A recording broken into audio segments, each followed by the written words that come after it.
back to another edition of CCS and Sons Workshop. I've got a project going on where I'm replacing some closet doors in the bedroom, and the doors that you buy from Home Depot are only primed, and we want to paint it to match the trim that's in the room currently. And given all the nooks and crannies and crevices that are in door panels, painting it with a brush is going to be a nightmare.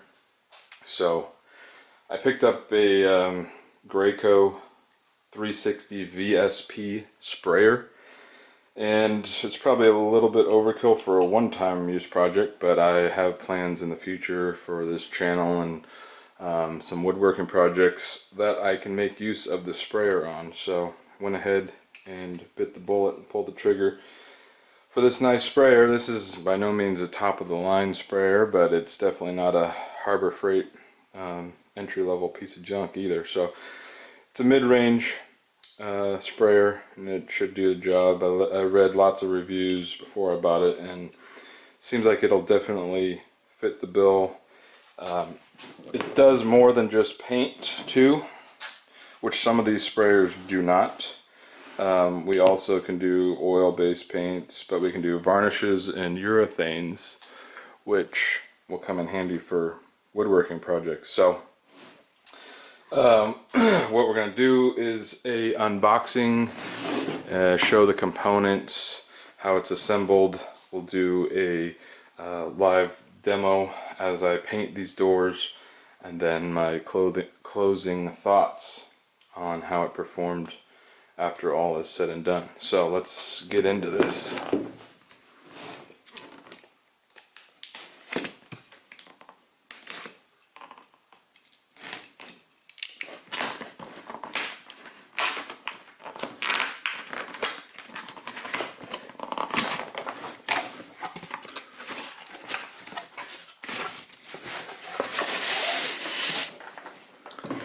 Comes in a nice carrying case. That's cool. Soft-sided, but also cushioned.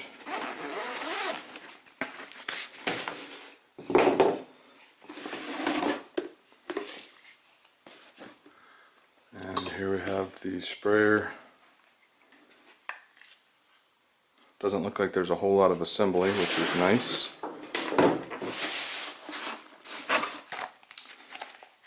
Instrucciones.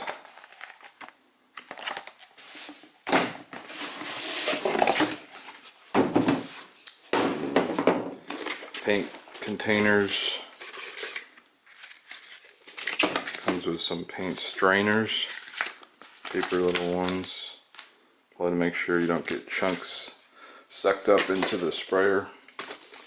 And it comes with the 4 of the disposable buckets that go in the unit. This is a little cap. I'll show you how that works once I've got it fully assembled. And what is this?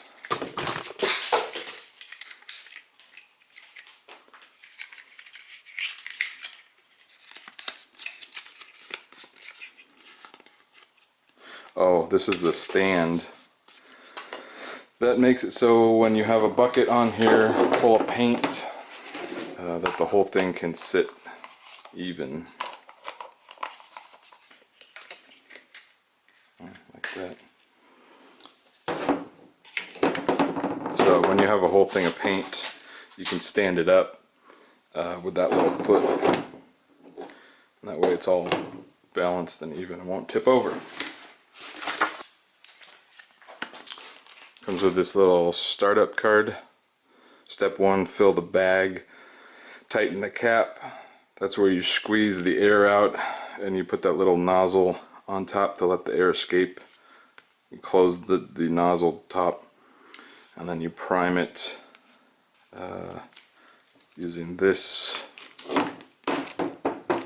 Turn that down to prime. You pull the trigger, it sucks all the air out, and then let go. Switch it back to spray before you start spraying. So I'll get this thing all put together, fill it with paint, and we'll start doing some spraying.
Okay, so I just finished painting both sides of those closet doors with the Graco 360 VSP airless paint sprayer, and I was really impressed. I like it. I'm happy with the purchase. I've cleaned it up now, and I'm going to show you the parts that are important to get clean and how I'm going to store it. So what you do to clean it is you either clean out the paint container or you just use another one, fill it halfway up with water, and you put it back on and you prime it upside down and right side up, and then you spray it right through the nozzle and then also through the clog function. So regular spray is that way, and the clear a clog function is spraying it that way. So you spray water through both ways, clean it out. I did it a couple times, got fresh water and reattached and flushed it a couple times. That gets everything that's up in here, when it's like this, gets it all cleaned out. Basically I just cycled water through it a couple times until it squirted out clear. And then I felt pretty confident that the inside was cleaned out, and then I just did the rest of this stuff in the sink. The important things to make sure you get clean are this little vacuum plug. This is what allows you to squeeze the paint container to get all the air out, and then you close this to make a seal. So if this comes out, unscrews like that. You clean that out inside and around here. There's an O-ring in there. Get that clean. reassemble, and then the nozzle, that's important to get clean. As long as there's no paint inside there. I mean, on the outside, you're gonna get all kinds of paint buildup on here as you use it, but as long as it's not down inside there, which should be cleaned out when you cycle water through it, then you're gonna be good. So again, clean the nozzle. Also, there's this screen that is on the suction end. Actually, how does it go? It goes on, oh, it goes inside this, that's right. Just to make sure you're not sucking up any big chunks into the machine. Clean that out real well. And the nozzle, the screen, the port inside here, and that's about it. If you use the other nozzle, clean that one, but I didn't use that one, so I'm really pleased with how it worked. I kept it on the highest volume setting the whole time. You know, I think just keep it on the highest volume and adjust the speed at how you move rather than slow this down and slow your paint stroke down. Makes sense to me, just keep it at high volume.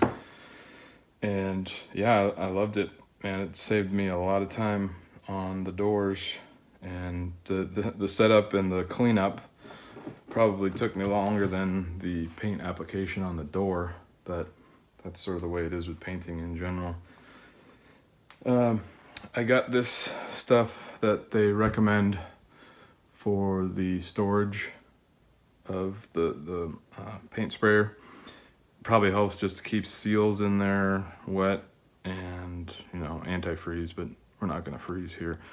But I'm gonna cycle that through it and read the directions. It probably has me leave a little bit inside the container. I don't know. I'll read that and do that. But very pleased. I'm looking forward to using a lot more on paint projects, but also, you know, like deck stain or fences or woodworking projects. It can do all kinds of products. Also, I used a really thick paint for the doors and did not thin it out at all. And this thing had no problem sucking it through and spraying it out. So real pleased with how it turned out. I'll show you a finished product of the closet doors next.